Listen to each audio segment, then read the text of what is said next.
Hello, good morning students. My self Shamsher PhD maths. बेटा 12th class में हमारी exercise 7.11 चल रही है, एलएमवी थ्योरम। इसमें हम फोर्थ क्वेश्चन के थर्ड पार्ट तक कर चुके थे। अब फोर्थ क्वेश्चन के फोर्थ पार्ट में चलते हैं। फोर्थ क्वेश्चन के फोर्थ पार्ट में आपसे जो फंक्शन दे रखे है वो दिया x-1 raise to power 3/2, sorry 2/3 clear. और x बिलोंग करता है क्लोज इंटरवल 1 to 2। ठीक है, देखिए आपको पता है जब पावर 1/3 हो तो अंदर चाहे कोई भी रियल नंबर हो रिजल्ट रियल ही आएगा। क्लियर है। लेकिन जब पावर 1/2 होती है, जब पावर 1/2 होती है तो यहाँ पे नेगेटिव नंबर नहीं होना चाहिए, या तो जीरो हो या जीरो से बड़ा हो तो ही वो नंबर रियल नंबर होगा। क्लियर हो गया। तो यहाँ पर पावर 1/3 है, 1/3 के अंदर चाहे नेगेटिव पॉजिटिव कोई प्रॉब्लम ही नहीं है। देखिए function is equals to x-1 raise to power 2/3। इसको हम पोलिनोमियल तो नहीं कह सकते क्योंकि पोलिनोमियल फंक्शन में तो पावर एक होल नंबर होती है। तो इसके लिए आपको दो वर्ड याद रखने बताए। जब पावर फ्रैक्शन में हो तो which is defined and have a unique value for each x belongs to close interval 1 to 2। Clear है। और जब यूनिक वैल्यू है इसकी और डिफाइन करता है तो इसका मतलब फंक्शन क्या है, continuous. It means function is continuous for each x belongs to close interval 1 to 2। इसके बाद सेकंड स्टेप में हम इस फंक्शन का डेरिवेटिव करेंगे। तो डेरिवेटिव करेंगे पावर के मुताबिक 2/3 x-1 की पावर -1/3 और अंदर वाले का डेरिवेटिव क्या होगा 1। जब आप इसको सोल्व करोगे तो 2/3 upon x-1 raise to power 1/3। अब ये डिनोमिनेटर जीरो भी नहीं होना चाहिए, जीरो भी नहीं होगा क्योंकि डिफरेंशियबिलिटी ओपन इंटरवल पे आती है। ठीक है, तो आप क्या लिखेंगे, which exist for each x belongs to open interval 1 to 2। और जो फंक्शन का डेरिवेटिव एग्जिस्ट करता है it means function is derivable for each x belongs to open interval 1 to 2। दोनों कंडीशन सेटिस्फाई होगी। अब आप इसके बारे में क्या लिखेंगे, hence both conditions of LMV are satisfied by given function, then there exists at least one point C belongs to open interval 1 to 2 so that f dash C is equals to f of B minus f of A divided by B minus A।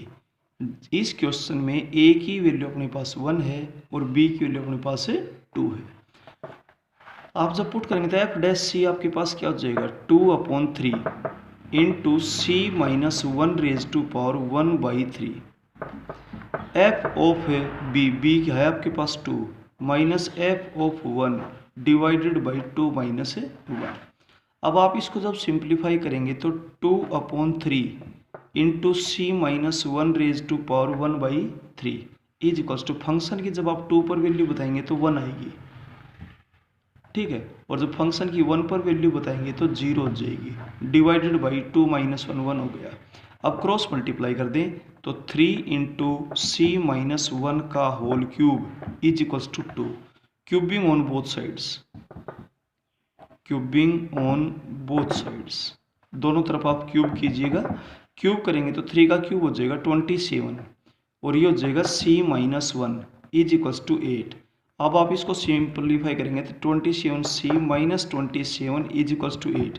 27 इधर करके add हो जाएगा तो 27c is equal to 35 और c की value आ जाएगी 35/27 जो belong करता है ओपन इंटरवल 1 और 2 के बीच में। तो ये था बेटा आपके पास है 4th क्वेश्चन का लास्ट पार्ट। ठीक है, हेंस प्रूव्ड, यही आपने प्रूव करना था। इसके बाद चलते हैं 5th क्वेश्चन में। 5th क्वेश्चन में भी आपने Lagrange mean value theorem prove करनी है। ध्यान दीजिए, आपको जो फंक्शन दे रखे हैं वो दे रखे हैं log ऑफ x और x बिलोंग करता है क्लोज इंटरवल 1 to e, 1 से e का क्लोज इंटरवल। ठीक है, आप एक बात का ध्यान रखें कि x की वैल्यू पॉजिटिव होनी चाहिए इन लोगरिथमिक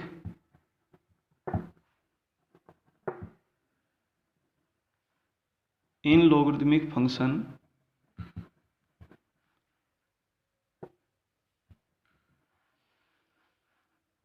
log x है ना वो 0 से बड़ा होना चाहिए, बस एक बात का विशेष ध्यान रखना। क्लियर हो गया? सबसे पहले f(x) is equals to log x is a logarithmic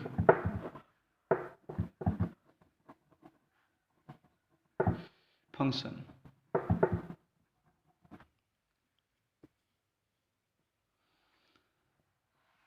where x is greater than 0। x 0 से बड़ा होना चाहिए क्योंकि नेगेटिव नंबर का 0 का log एग्जिस्ट नहीं करता। जैसे ये लाइन है, इस लाइन पे यहाँ पे 0 होता है, जो 0 का और नेगेटिव नंबर का log एग्जिस्ट नहीं करता। इससे बड़ा नंबर चाहे कोई भी हो सकता है, नो प्रॉब्लम। क्लियर हो गया? ये तो is a logarithmic function which is continuous for each x belongs to close interval 1 to e। Clear है? इसके बाद सेकंड स्टेप फंक्शन का डेरिवेटिव करेंगे। डेरिवेटिव होता है 1/x। अब x 0 नहीं होना चाहिए, 0 तो ऑलरेडी नहीं है, तो आप लिखेंगे which exists for each x belongs to open interval 1 to e, that is function is derivable for each x belongs to open interval 1 to e, hence both conditions of LMV are satisfied by given function, then there exists at least one point C belongs to open interval 1 to E, so that f dash c is equals to f of b minus f of a divided by b minus a। अब f dash c आपके पास होगा 1/c। Function की b पर value है e पर value और a की value है 1 divided by e minus 1। 1/c is equals to function की e पर वैल्यू log ऑफ e, 1 पर value log of 1 divided by e minus 1। 1/c log of e क्या होता है 1 माइनस log ऑफ 1 क्या होता है 0 डिवाइडेड बाई e माइनस 1। अब आप क्रॉस मल्टीप्लाई कर देंगे तो c की वैल्यू आपके पास e माइनस 1 आ जाएगी। e की वैल्यू 1, 2 और 3 के बीच में होती है। e की वैल्यू 2 और 3 के बीच में होती है। e belongs to open interval 2 to 3, ठीक है, 2 पॉइंट समथिंग होती है। उसमें जब 1 को सब्ट्रैक्ट करेंगे तो 1 पॉइंट समथिंग आएगा, और 1 पॉइंट समथिंग आएगा तो ये वैल्यू 1 और ई के बीच में बिलोंग करती है। क्लियर है? ये था आपके पास क्वेश्चन। तो ये था 5th क्वेश्चन का फर्स्ट पार्ट। इसके बाद चलते हैं 5th क्वेश्चन के सेकंड पार्ट में। 5th क्वेश्चन के सेकंड पार्ट में आपसे जो फंक्शन दे रखे है e raise to power x, exponential function, और 0 और 1 के बीच में x बिलोंग करता है। x belongs to close interval 0 to 1। सबसे पहले function is equals to e raise to power x is an exponential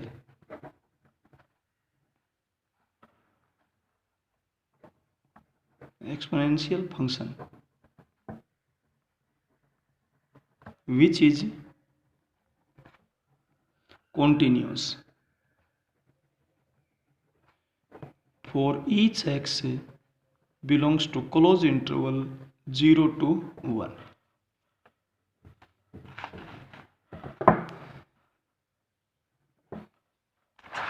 इसके बाद सेकंड स्टेप इसका आता है, फंक्शन का आप डेरिवेटिव करेंगे। तो e raise to power x का derivative e raise to power x ही रहेगा, which exists for each x belongs to open interval 0 to 1, that is function is derivable for each x belongs to open interval 0 to 1, hence both conditions of LMV are satisfied by given function, then there exists at least one point C belongs to open interval 0 to 1, so that f dash C is equals to f of B minus f of A divided by B minus A। f dash x को देखकर f dash C होगा e raise to power C, function की b 1 minus function की value 0 पर divided by 1 minus 0। अपने question में a की value 0 है और b की वैल्यू 1 है, इंटरवल 0 से 1 है। अब आप इसको जब सिंप्लीफाई करेंगे तो e raise to power c is equals to function की जब 1 पर वैल्यू बताएंगे तो e raise to power 1 e minus e raise to power 0 divided by 1 minus 0। अब आप इसको सोल्व करेंगे तो e raise to power c is equals to e minus 1। Clear है? अब आप वैल्यू बताएंगे c की, तो taking log on both sides, taking log on both sides, दोनों तरफ आप लॉग ले लें, तो log of e raise to power c is equals to log of e minus 1। अब एक प्रॉपर्टी होती है log of a raise to power b, क्या होती है? b log of a। तो उस प्रॉपर्टी से c आगे आ जाएगा, c log of e is equals to log of e minus 1। अब log ऑफ e की वैल्यू आपके पास 1 होती है, तो इसका मतलब c की वैल्यू आपके पास log ऑफ e माइनस 1 हो जाएगी, और e माइनस 1 हो जाएगी तो e की वैल्यू थी 2 पॉइंट समथिंग 1, सब्ट्रैक्ट करेंगे तो जो रिजल्ट आएगा आपके पास वो बिलोंग करेगा 0 से 1 के ओपन इंटरवल में। क्लियर हो गया? ये था। इसके बाद चलते हैं हम इसके थर्ड पार्ट में। इसका जो थर्ड पार्ट है उसमें फंक्शन आपको दे रखे है cos x, फंक्शन दिया cos x और इंटरवल दे रखे है 0 से पाई बाई 2, क्लोज इंटरवल 0 से पाई बाई 2। देखिए सबसे पहली condition, function is equals to cos x is a cosine function, is a cosine function. Which is continuous for each x belongs to close interval 0 से π/2। इसके बाद second step, function का derivative करेंगे। Derivative हो जाएगा minus sine X which exists for each x belongs to open interval 0 से π/2। बिल्कुल exist करेगा, और जब ये एग्जिस्ट करेगा तो इसका मतलब function is derivable. Function is derivable for each x belongs to open interval 0 से π/2। क्लियर हो गया, दोनों कंडीशन सेटिस्फाई होगी। Hence both conditions of LMV are satisfied by given function, then there exists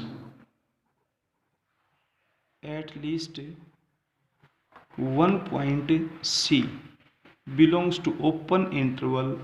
interval आपके पास है 0 से π/2, so that f dash c is equals to f of b minus f of a divided by b minus a। F dash C आपके पास हो जाएगा minus sine C is equals to function की B पर value. अपने question में A की value 0 है और बी की वैल्यू π/2 है, तो ये आपके पास हो जाएगा cos π/2 minus cos 0 divided by π/2 minus 0 minus sine C. Cos 90 होता है 0, कोस 0 होता है 1 डिवाइडेड बाई π/2। ये 2 घूम कर ऊपर चला जाएगा, तो इसका मतलब माइनस साइन सी की वैल्यू -2/π। माइनस से माइनस कैंसिल हो जाएगी।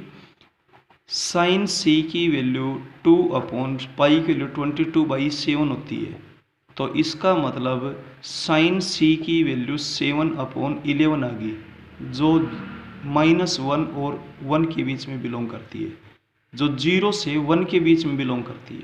क्लियर हो गया, तो इसका मतलब जो सी एंगल है ना वो बिलोंग करेगा 0 से π/2 के ओपन इंटरवल में। हेंस प्रूव, यही आपने प्रूव करना था। क्लियर हो गया। इसके बाद चलते हैं हम नेक्स्ट पार्ट में, x - 2 sin x। इसका जो फोर्थ पार्ट है, फोर्थ पार्ट में आपसे जो फंक्शन दिया, फंक्शन दे रखे है x - 2 sin x, और x बिलोंग करता है -π से π का क्लोज इंटरवल, -π से π का क्लोज इंटरवल, ऐसा था। ठीक है, इसको आप ऐसा भी कह सकते हैं, this implies that c is equals to sine inverse 7/11। इसको यूं भी कह सकते हैं, c is equals to sine inverse, और 7/11 को जब आप डेसिमल में रिप्रेजेंट करेंगे तो 0.636 आ जाएगा, 0.636। क्लियर है, ऐसा। तो ये था। अब देखिए इसमें पहली condition, function is equals to x - 2 sin x is the difference. ये भी थ्योरम हुआ करती 6th चैप्टर में, अगर दो फंक्शन अलग अलग कॉन्टिन्यूस तो उनका डिफरेंस भी कॉन्टिन्यूस होगा। Is the difference of 2 continuous function, continuous functions. और दो कॉन्टिन्यूस फंक्शंस क्या क्या ब्रैकेट में लिख रहे हैं, एक तो है पॉलिनोमियल फंक्शन, पॉलिनोमियल, एंड दूसरा क्या है, साइन फंक्शन। क्लियर हो गया। Which is also continuous for each x belongs to close interval minus pi से पाई। ठीक है, इसके बाद सेकंड स्टेप फंक्शन का आप डेरिवेटिव करें। x का डेरिवेटिव हो जाएगा 1 टू साइन x का डेरिवेटिव क्या हो जाएगा cos x। ठीक है, तो ये एग्जिस्ट करता है, विच एग्जिस्ट क्या नहीं करता, जब या तो डिनोमिनेटर जीरो हो या रूट में नेगेटिव नंबर बनता हो। Which exists for each x belongs to open interval minus pi से pi, that is function is derivable for each x belongs to open interval minus pi से pi. Clear है? Hence, both conditions of LMV are satisfied by given function, then there exists at least one point C belongs to open interval minus pi से पाई, so that f dash C is equals to f of B minus f of A divided by B minus A। अपने पास A की value minus पाई है और B की value pi है। अब आप इसके अंदर पुट करेंगे तो f dash C आपके पास क्या हो जाएगा, देखिएगा f डैश सी बनेगा आपके पास बेटा 1 minus two cos C, 1 minus two cos C is equals to function की पाई पर वैल्यू, फंक्शन की पाई पर वैल्यू आपके पास हो जाएगी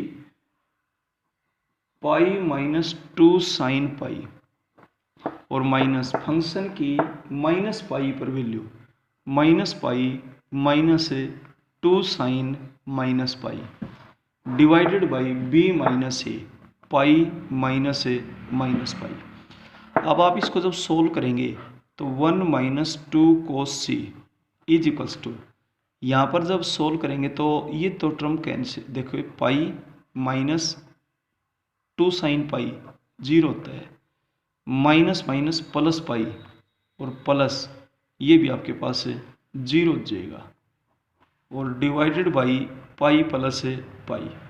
क्लियर है? ऊपर भी 2 पाई नीचे भी 2 पाई 1 हो जाएगा।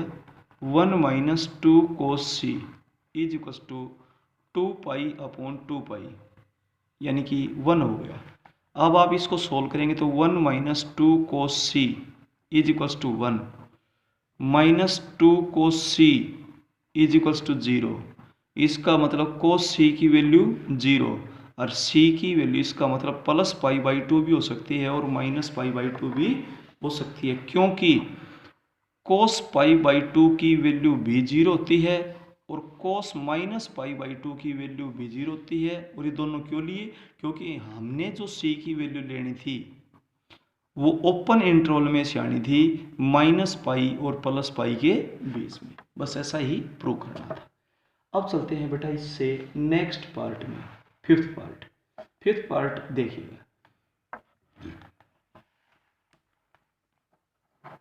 फिफ्थ पार्ट है function is equal to sine X plus cos X. Function is equals to sine X plus cos X. अब बेटा आगे के जो क्वेश्चंस है वो हम आपको नेक्स्ट वीडियो में करवाएंगे, टाइम ज़्यादा हो गया इस वीडियो में। क्लियर है? ठीक है, ओके, थैंक यू। और इसमें x है ना, वो बिलोंग करता है, x कहाँ बिलोंग करता है? 0 से पाई बाई 2 के क्लोज इंटरवल में बिलोंग करता है। अब इससे आगे के जो क्वेश्चन है बेटा वो हम आपको नेक्स्ट वीडियो में करवाएंगे। Okay, thank you.